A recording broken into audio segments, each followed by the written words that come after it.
o ngana yebi na sia mutema na ngana sali lisum ona yebete ko boxama ezaka ka jota mesili parce que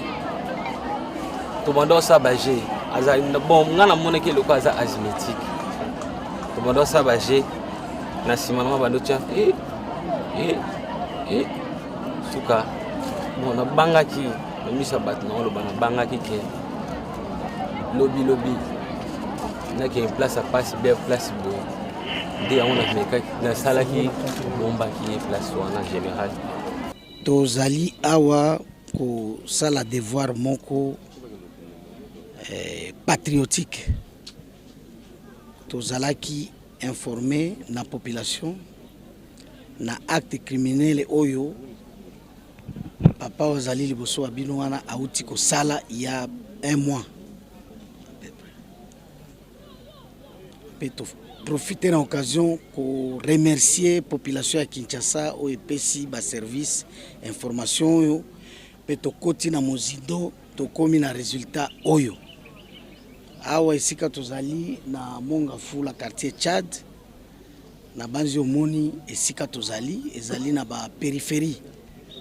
na ba coin na ba recoin nde esika tata wazali liboso na biso wana sima ya kozwa motard comme taximan atika ye na ndako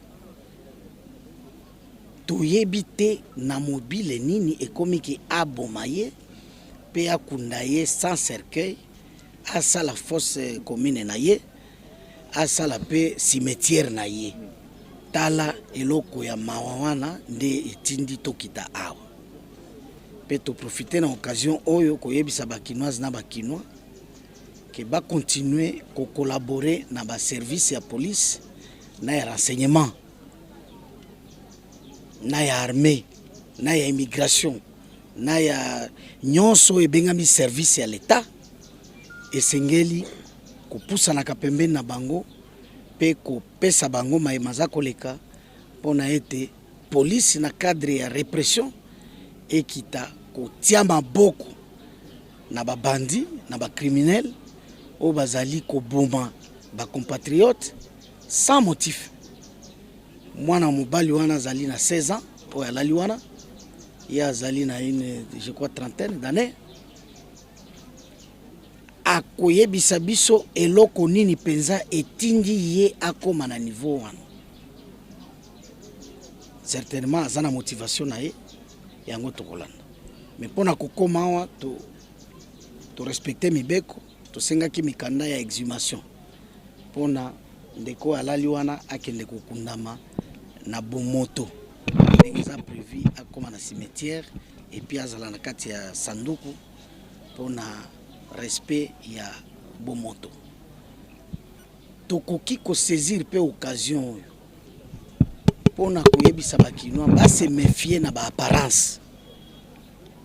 kozala ndenge azali wana choriste et la kisite ke akoki ko sala infraction te to akoki ko sala criminel te tala exemple munene choriste abomi leki na ye ya quartier ayebi ye bien pe ayebi sa baboti na ye te ke abomi ye moko nde ayebi pona nini azuye na parking azwa ye lokola client na ye pe amema ye awa bazaka ba voisin famille yango ezala sima pe akundi ye na butu pe ndenge ekomi bongo kala mingi te boyokaki likambo ya saxophoniste oyo akangami na opération Ndobo nani na komona ka oyo akoloba lisusu ke kozala saxophoniste elakisi ke oko kozala criminel te nde tosengi na bakinoise na bakinois ba se rapprocher kaka na ba service na police na bango pona ko dénoncer mabe nyonso police azaka na liboma te police soko moni azali ko interpeller yo azana ba méthode atangi pona ko suspecter mutu to pona ko mona ete mutu oyo akoki kozala moto mabe tika to tuna ye na mituna wana nde to komaka na makambo ko sala pe confiance na ba juge na bango congolais mutu wana alekaki na audience publique batiaki batunaki ye mituna mpe apesaki biyano azalaki confronté. Mais pourquoi kotia bakinois lokola ke police akendaka kaka kokanga bikanga kanga tango za ko véhiculer message ya modèle wana ozosunga mboka na nini? Tosengi na bakinois bazala lucide bazonga to réfléchir ndenge nini ya kotambwisa mboka na biso. C'est provincial de la police ville de Kinshasa, mon général. Monsieur le commissaire provincial adjoint en charge de la police administrative, mon colonel. Officiers supérieurs,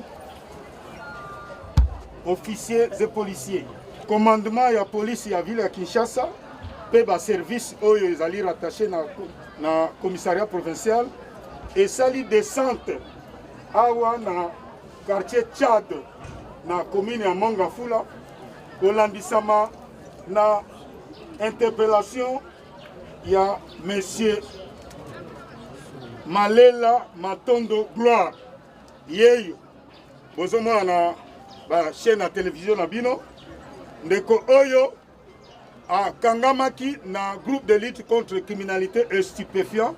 po ete azalaki suspecté pona koboma moko ya bawewa na kombo ya Jotam. Fait ezali ndenge nini mokolo ya le 8 décembre ndeko oyo ayebaki ndeko oyo Malela Matondo Gloire azwaki moto express na moi pote wewa akene kotika ye na lemba imbu esika concert ebetamaki etango azwi ye na express wana ezalaki façon ya kokosa ye nde amemi ye awa pote ye avandaka na porte oyo bisika akengela lopango oyo tango aye na ye awa na moto nde ayebaki na koetrangle ye koboma ye na étranglement buki ye kingo tango abomi ye nde akei kokunda ye na bisika oyo touti kobimisa nzoto kasi kokangama na ye azalaki kokosa mingi ake ayebi likambo te epai tokendaki bapolisier babetaki masasi mutu na mutu akimaki na ndenge na ye me na professionnalisme oyo ya police na biso ya ville ya Kinshasa ye ayebaki na koavouer crime oyo pe touti ko exime corps ba membre ya famille bamoni ba reconnaître oyo ya bango ya libota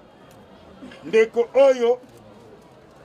Matumona na Kasila Jotam azali na 16 ans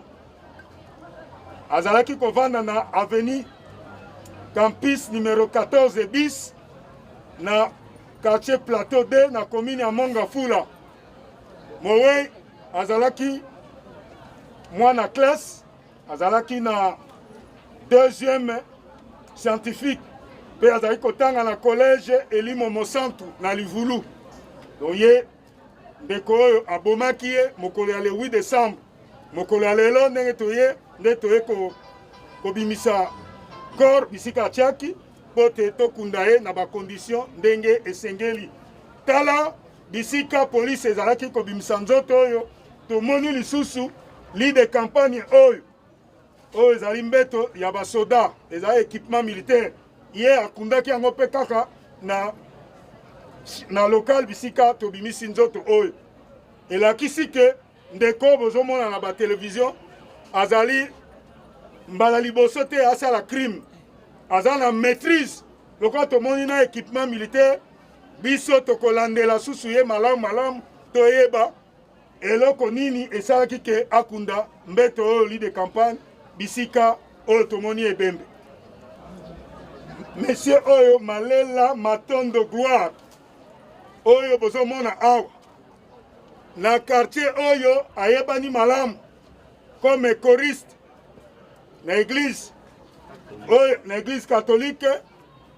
Précieux Sang nde bisika abetaka mbunda na chorale kuna bamonaka ye ndenge ayembaka mais nzoka nde aza bizali na ye mabe. Et d'ailleurs na commentaire tozwi na bato ya quartier biloko ebungaka mingi même na kati église. Récemment bauti kobungisa pe matériel ya sonorisation na église bayebi auteur te nde eumeli te yeyo asali crime lolenge oyo tozoko décrier na ngonga oyo azali mutu mabe. Donc bacrime ebele oyo ye asalaka surtout bisika oyo lokola ye akengelaka lopango oyo toyebi ete kozala kolongola mutu oyo akoboma ye bisika ovandaka ezali mbala liboso te asala crime oyo. Mon général nasuki wana.